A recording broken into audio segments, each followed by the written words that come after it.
உடனடியாக நடவடிக்கை எடு. கைது செய். நிவாரணம் கொடு. பாதிக்கப்பட்ட செய்தியாளர் குடும்பத்திற்கு நிவாரணம் கொடு. குவாரி குண்டர்களை கண்டித்து, மணல் மாபியாக்களை கண்டித்து ஆர்ப்பாட்டம். கொலைவெறி தாக்குதல். செய்தியாளர் மீது கொலைவெறி தாக்குதல். இருவர் மீதும் கொலைவெறி தாக்குதல். கண்டிக்கிறோம். சமூக விரோதிகளை கண்டிக்கிறோம். தமிழக அரசு நடவடிக்கை எடு.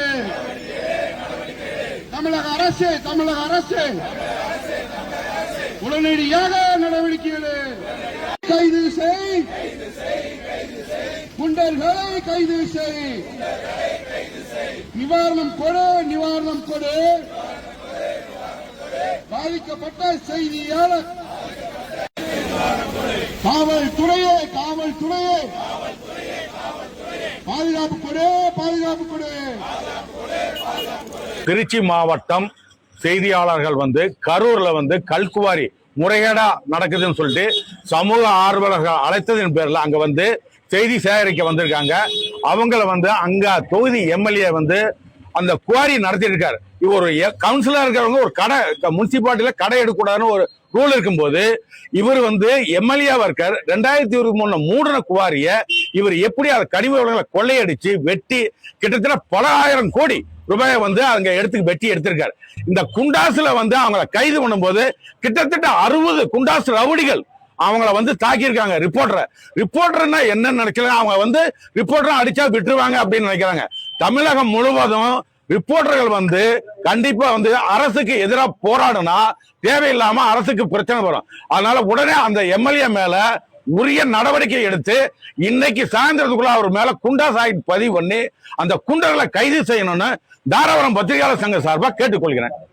தாராபுரத்துல செய்தியாளர்களே போராடக்கூடிய நிலைமைக்கு தள்ளப்பட்டிருக்கிறோம். என்ன காரணம் அப்படின்னா, கரூர்ல நேற்று நடந்த சம்பவம் இன்னைக்கு உலகறிய ஒரு சூழ்நிலையா இருக்குது. செய்தியாளர்கள் அதாவது நியூஸ் தமிழ் செய்தியாளர் மற்றும் கேமராமேன் 2 பேர்த்தையுமே எம்எல்ஏ தரப்பு ஆட்கள் கூலிப்படையை ஏவி துரத்தி அடிச்சிருக்காங்க. கல்லு கட்டைகள் அடிச்சிருக்காங்க. அப்படி அவங்க எந்த தப்பும் பண்ணல. என்ன தப்பு பண்ணாங்க? அங்க நடக்கிற அதாவது 200 மீட்டருக்கு கீழே போயிடுது காரியுடைய ஆழம்.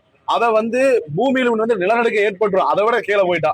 அப்படிப்பட்ட ஒரு சூழ்நிலைய செய்தி சேகரிக்காக போன லைவ் டீம் தான் அந்த டீமை அதாவது எம்எல்ஏ தரப்புல ஆளுங்கட்சி எம்எல்ஏ பழனியாண்டி இந்த மாதிரி ஒரு சம்பவத்துல ஈடுபட்டார் அப்படிங்கிறது தமிழகத்துக்கே பேர் அதிர்ச்சி ஏற்படுது. 2வது ஆளை வச்சு அடிக்கிற அளவுக்கு அவருக்கு அங்க என்ன அவ்வளவு ஒரு தப்பு பண்றாரு அவரு. இந்த எம்எல்ஏவை உடனடியா பதவி நீக்க ஆட்டோமேட்டிக்கா 2 மாசத்துல அவர் போயிருவாரு.